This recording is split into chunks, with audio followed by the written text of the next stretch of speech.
let us shift gears and move to our final church chat. And it's great to have the Holms back. Don Holm, our senior warden, is back from a wonderful Mediterranean vacation, walking in the footsteps of Paul, something that I'm quite jealous of and can't wait to see the pictures. And he will be speaking about the stewardship of ministry today. Don.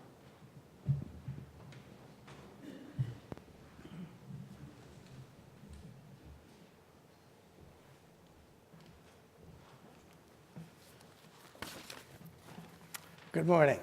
Good morning. 3 weeks ago, while I was gone, Beth Smith started off our stewardship and capital campaign work with the stewardship of the worship space. And then Phil Wasmuth did the next one, the stewardship of the earth. And Holly Simons finally did the stewardship of music and the new organ. Today, we're going to talk about the stewardship of ministry. You probably know it as the annual capital campaign.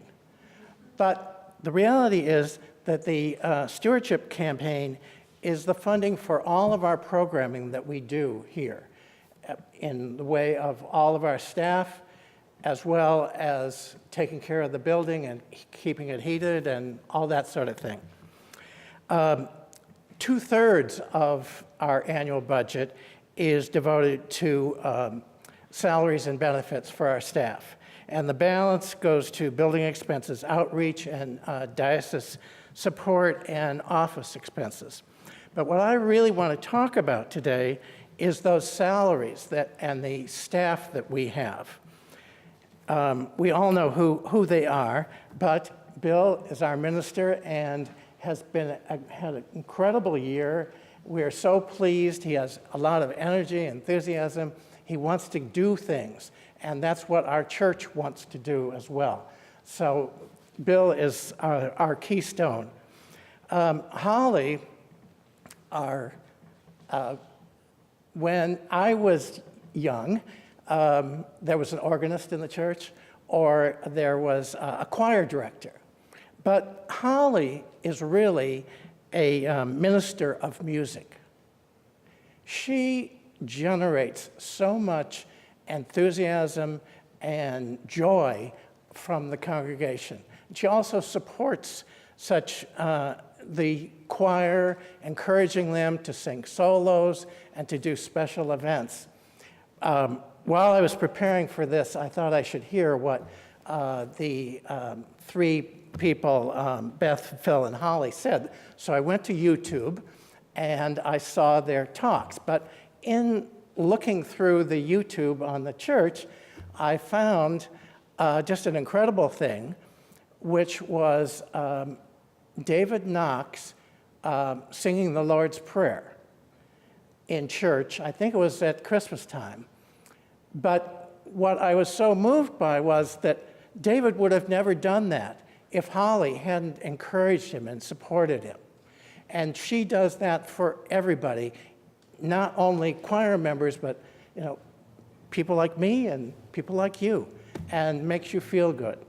And then Nancy Thomas, who is our Christian education director and teacher in the Sunday school, is an incredible person. And what she gives to those little kids, I think, is going to last for their whole lifetime.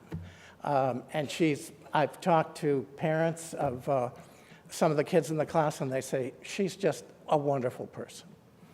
And finally, Mark McLaughlin, who makes everything clean for us when we leave here a mess, and he cleans it up. And he does all of that sort of thing. So we're really blessed with an incredible staff. And that is what makes our church what it is, of course, including us as well. But we're proposing this year a 3% increase in the salaries of all of our staff. And I think it's wonderful to praise these people like I just did. I missed one. A big one. Donna, I say, is the person who sees any crisis vary the first time because she's on the phone, somebody says so-and-so died, she's welcoming people who may never have come to the church before and saying, you know, what can we do for you, or this sort of thing, or every time we come through the door, there's a nice smile and what can I do for you, whatever. Now that isn't even in her job description that I'm talking about. That's what she does. It's just a natural thing that she, so I guess maybe that was a good point that I missed it, because then I could really zip it up. At any rate, we're recommending a 3% increase in their pay. And what I was about to say was, it's great to toot all the staff's horns, but if you don't give them a raise, then they don't really know whether you're really meaning what you say. So, now, this is the first year in my memory, which isn't very long, that the capital campaign, we've had a capital campaign at the simultaneously with the annual stewardship campaign. And so I wanted to talk just a little bit about that. It looks like it's sort of, I imagine it as a scale, a balance scale, and where you put a weight on the one side, and then if it's a pound, then you put a pound of fruit on the other side, and you balance it, and you know what's right. And so in our case, the capital campaign is the weight, and it's a gold bar. And on the other side is fruit, which is the fruit of life. We have to balance those two, and we have to contribute to both of those areas. So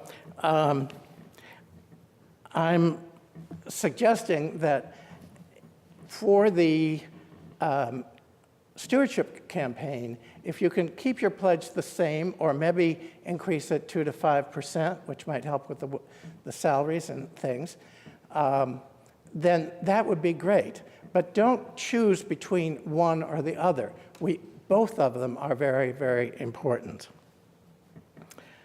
So we get down to the envelope that you're going to get, if you haven't already, on Tuesday, no mail on Monday. And inside, so it's like the Academy Awards. Take it out.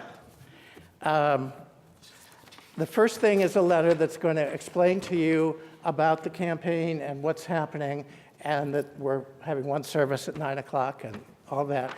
And it's signed by Bill and Phil Wasmuth and me. And then the second thing is a case statement which explains all of the capital campaign items. So if you didn't remember everything that the three people mentioned, it's all listed here. Now, normally when someone sends out one of these, you get one pledge card. But for you, we have two. So the first one is the capital campaign. And basically, as you know, it's a 3-year pledge. So at the top, you put in the 3-year pledge amount, and then you can list how you want to pay it, like a third each year or whatever. However, this is a very flexible little item. On the other side, it lists what a total pledge would be, how it would pay out in 3 years. And the pledges are from $200 to $10,000 for the total pledge.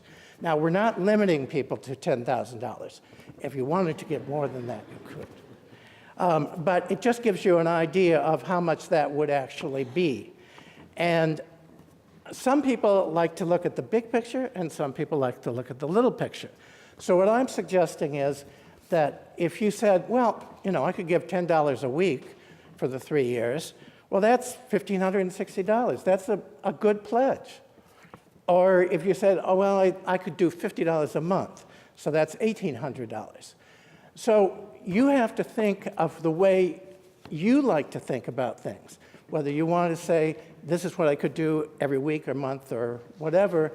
But at any rate, this is your card that you can do that. And if you decided that you really can't do anything this year, maybe you could, but you know you might have more money in the next 2 years, you can do that. Whatever suits you is what we want you to do. And you can also there's a little note on the bottom that says if you wish to transfer stock.